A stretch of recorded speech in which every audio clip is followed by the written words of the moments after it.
જે રાહુલ ગાંધીએ કીધું કે રાજા મહારાજાઓ જમીનો લઈ લેતા હતા, પણ અમે તો યુદ્ધ કરીને જમીનો લેતા હતા અને સામે અમે યુદ્ધ હારતા હતા તો જમીનો અમે આપી દેતા હતા. યોગ્યતાની તો વાત પછીથી છે, પણ અત્યારે રાજા મહારાજાઓને ચૂંટણીમાં વચમાં લાવવાની આપણે જરૂર નથી. અને જે એ બોયલા છે એના અનુસંધાનમાં તો હું એટલું જ કહીશ કે હા, અમે જમીનો લેતા હતા અને યુદ્ધ લડીને માથા મૂકીને અમે લઈ લેતા હતા જમીન, અને સામે અમારા માથા કપાતા હતા તો સામે અમારી જમીને વહી જતી હતી. રાજાઓ પ્રજાશીલ જ રાજાઓ હતા, અને જ્યારે રજવાડાઓ આપ્યા ત્યારે અમે પ્રજાનું હિત જોઈને જ અમે રજવાડાઓ આપેલા છે. જે પરસોત્તમ રૂપાલાનું સ્ટેટમેન્ટ હતું એ સ્ટેટમેન્ટ રોટી બેટીના વ્યવહારનું, એ સ્ટેટમેન્ટ અમારી ક્ષત્રિયાણીઓ ઉપર હતું.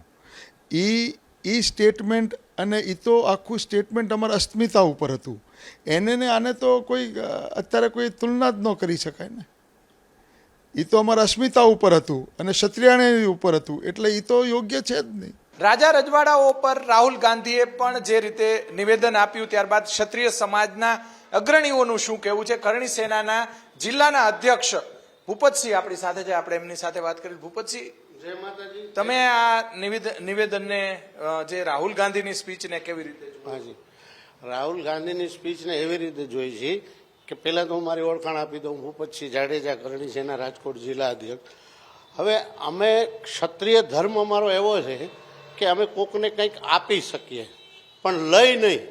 હવે આ રાહુલ ગાંધીની જે ક્લિપ છે એમાં એણે એવું કીધું છે કે રાજા રજવાડાઓ બધા કોકની જમીનો લઈ લેતા અને એની ઈચ્છા પડે તો ગમે ત્યારે, એટલે આ એક જાતના ચોર ચક્કા જેવી આખી એને વાત કરી નાખી, લૂંટારા જેવી. તો ક્ષત્રિય કોઈ દી લૂંટારો હોય નહીં અને બને નહીં. એ કોઈ દી કોઈનું લઈ ન લે, દઈ દે. અમારામાં ટોચ મર્યાદામાં આવતી જગ્યાઓ અમે દાન કરેલી છે. ભૂદાનિયા છે, પછી સાલિયાણા અમારા બંધ થઈ ગયા તોય કોઈ દી અમે એ વસ્તુને યાદ નથી કરી કે ભાઈ જવા દો, આપણે શું કરવા સાલિયાણા. અમે ક્ષત્રિય છીએ, અમારામાં એટલું બાહુબળ હોય છે કે અમે અમારું પોતાનું કરી શકીએ. તો એ આજે અમારી આવી ટીકા ટિપ્પણી કરે છે. આની પહેલાં જે રૂપાલા સાહેબે કરી હતી તો આટલું બધું ક્ષત્રિયોએ આંદોલન ચાલુ કરી દીધું. જોકે ક્ષત્રિયો નહીં, અમે જ ચાલુ કરનારા છીએ. પદ્મિનીબા વાળા, પીટી જાડેજા અને ભૂપતસિંહ જાડેજા, આ ત્રણનું જ કરેલું છે. આ બધા જે અમદાવાદ અસ્મિતાવાળા છે એ લોકોએ સારું કાર્ય કર્યું છે ને સારું છે, ને આપણે એમાં નીકળી ગયા કે એની રીતે ચાલુ રાખે.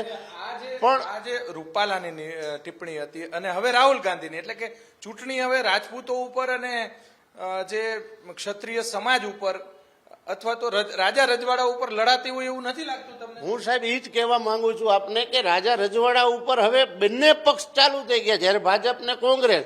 તો હવે હું એમ કહું છું કે આના વિરોધે આંદોલન થવું જોઈએ. ક્ષત્રિયોને તમામને હું કહું છું કે જો આણે એકે આપણી ઓલી કરીને આપણે રૂપાલાનો વિરોધ કર્યો તો હવે રાહુલ ગાંધીનો વિરોધ કરવો એ જરૂરી થઈ ગયો.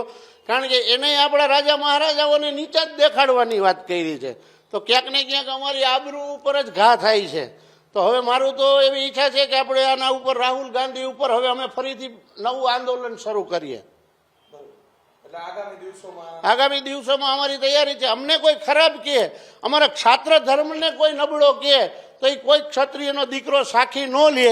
અને જેટલા ક્ષત્રિયો આજે બધા આંદોલન કરે છે એને હું કહેવા માંગુ છું કે આણે આપણું ખરાબ જ બોલ્યો છે. તમે સાંભળો, જોવો, જાણો, અને પછી આપણે આના વિરોધે પણ કરવું પડશે આંદોલન. ચોક્કસથી ક્ષત્રિય સમાજની અંદર ભારોભાર રોષ જોવા મળી રહ્યો છે. જે રીતે પરસોત્તમ રૂપાલાની ટિપ્પણી બાદ રાજ્યભરમાં વિરોધ પ્રદર્શનો થયા અને હજી પણ વિરોધ પ્રદર્શનો ચાલુ છે, ત્યારે આગામી દિવસોની અંદર રાહુલ ગાંધીના નિવેદનને લઈને પણ ક્ષત્રિય સમાજ મેદાનમાં આવે તેવી પૂરેપૂરી શક્યતા છે. કેમેરામેન શુભાશિયાની સાથે પરાક્રમસિંહ જાડેજા, એબીપી અસ્મિતા, રાજકોટ.